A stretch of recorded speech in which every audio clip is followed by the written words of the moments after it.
तो फ्रेंड एक हमारे यहाँ रिश्ता हुआ, तो लड़के वाले कहने लगे कि हमारा 1 रुपये का रिश्ता है, हमें कुछ भी नहीं चाहिए, सिर्फ बेटी चाहिए।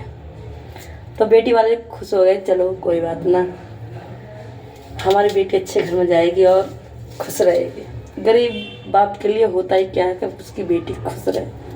कोई बात ना, चिट्ठी विट्ठी लगन वगन सब कुछ आ गया। हाय हेलो फ्रेंड, आपका स्वागत है मेरे नए ब्लॉग। फ्रेंड आज ब्लॉग लिखाई हूँ मैं गरीब बेटी के ऊपर।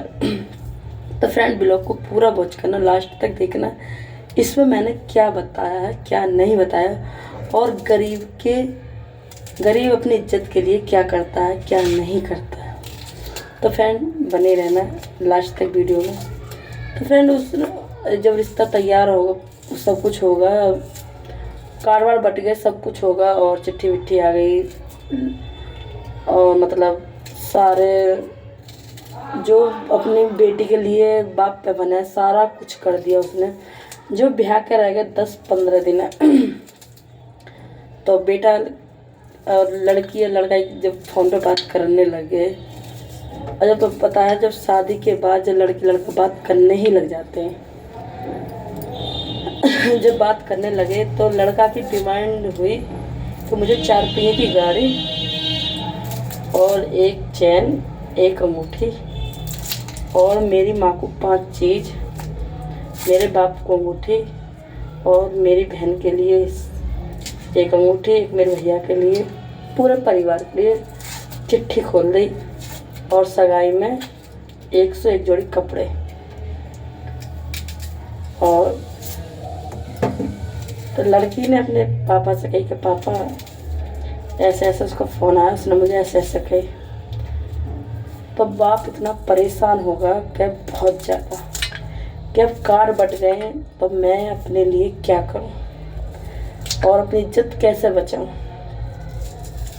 तो फ्रेंड मेरा मानना ये है कि दहेज सब कुछ नहीं होता, क्योंकि अगर बहू अच्छी आ गई तो दहेज भी धरा रह जा रहा है। अगर बहू अच्छी नहीं आई ना तो आप लाख गुना दहेज दे दो, उसकी कोई वैल्यू नहीं है। क्योंकि अगर बहू अच्छी नहीं है तो दहेज का आप क्या करोगे। कोई बात ना। और बेचारा बाप रात दिन रोने लगा, क्या लगा मैं अपनी बेटी का कैसे करूं। और शादी के कुल 10 दिन रह गए हैं, और सबने मोहल्ले वाले ने बताया कि ऐसे ऐसे बात है। सब कहने लगे रिश्ता तोड़ दो, ये होगा वो है। वो कहने लगा कि मैं रिश्ता तो खैर ना तोड़ूं, क्योंकि मेरी बेटी लड़का से बात करती है। कहने लगे बात करती है ना, हाँ न कौन सी बात आजकल तो चलना निकला नहीं। अगर तो बेटी बात करती, बेटी का मन भी तो लड़के से मिल गया, और मैं रिश्ता तोड़ दूं तो मेरी बेटी दुखी हो जाएगी, और पता ना क्या कर ले अपने माँ में। क्योंकि बाप का जो दिल है, बेटी की जो बात बाप ही समझ सकता, कोई नहीं समझ सकता। और बेटी भी रोने लगी घुट घुट के, आज मेरे बाप के पास कुछ होता तब मुझे ज़रूर करता। बेटी ने कही कि पापा रिश्ता तोड़ दो, कोई बात नहीं है, बात करिए, कोई नहीं, इससे अच्छा लड़का मिलेगा। उसने कही बेटा उसकी ज़्यादा डिमांड हुई तब, उसकी इससे भी ज़्यादा डिमांड हुई तब। कह लगी पापा जो मेरी किस्मत में है मुझे वो ही मिलेगा, और जो नहीं है वो नहीं मिलेगा। तो तुम लोग कहोगे भाई उस बेटी के बाप की जो हालत थी देखने वाली ही। और जब उसके बाप ने फ़ोन करा कि समझिए सगाई के अभी 4 दिन बाकी हैं, और जो तुमने मांगा है मैं दूंगा ज़रूर, लेकिन आप रिश्ता मत तोड़ना। ये मत कहना कि मैं गरीबों की बेटी के लिए कुछ नहीं कर सकता। तो एक बाप ने अपनी बेटी की शादी के लिए अपनी ज़मीन गिर में धरी, और गिर में धरने के बाद अपनी बेटी की इतनी धूमधाम से शादी करी कि बहुत ज़्यादा। शादी करने के बाद वो लड़की कहने लगी जो बेइज्जती तो मेरे माँ बाप की कर रहे हैं, और मैं तुम्हारे लिए यहाँ ससुराल माँ का खाना ना बनाऊँ, अगर किसी की कदर ना करूँ, तो आपको गुस्सा आएगा या नहीं आएगा? क्या लगे हाँ गुस्सा आया क्यों ना आएगा? और आपने इतनी बड़ी डिमांड कर दी तो मेरे बाप को या मुझे गुस्सा ना आया? हाँ, जब तुमने कही कि हमारा 1 रुपये का रास्ता है, तो तुमने ये मांग किस बात पर करी? क्या लगा कि मेरे घर में मेरी माँ की चलती है और मेरी माँ के आगे किसी की नहीं चलती, क्योंकि जो मेरी माँ कहती है वही होता है और मेरे पापा की नहीं चलती।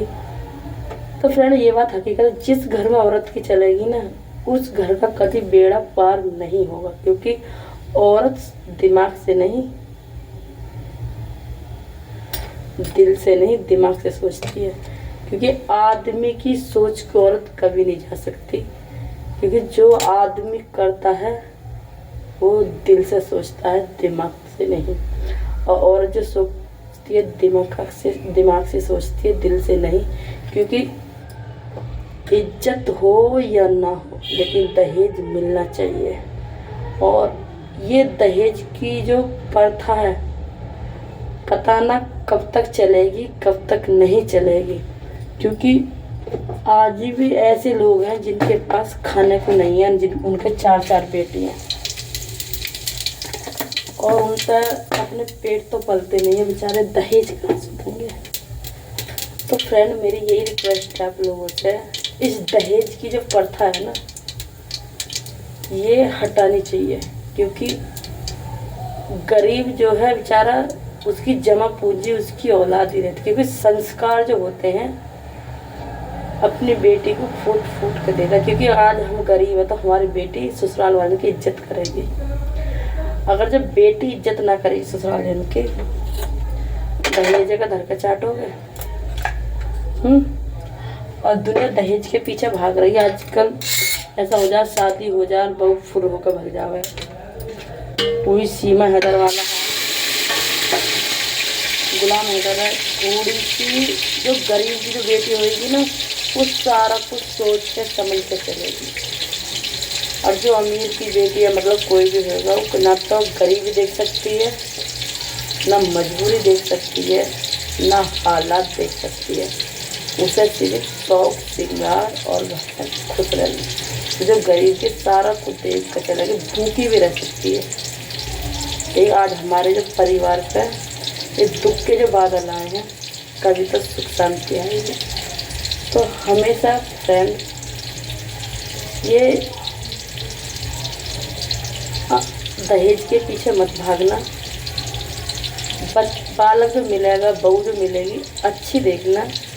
दहेज में कुछ नहीं रहता। अगर कोई तुम्हारा रिश्तेदार आ रहा है, जा रहा है, उठ बैठना कहता है, चाय पानी ला कर दे दो, वही बहुत है। कि देखो बहू के संस्कार कितने अच्छे हैं, इसके माँ बाप ने संस्कार कितने अच्छे किए हैं।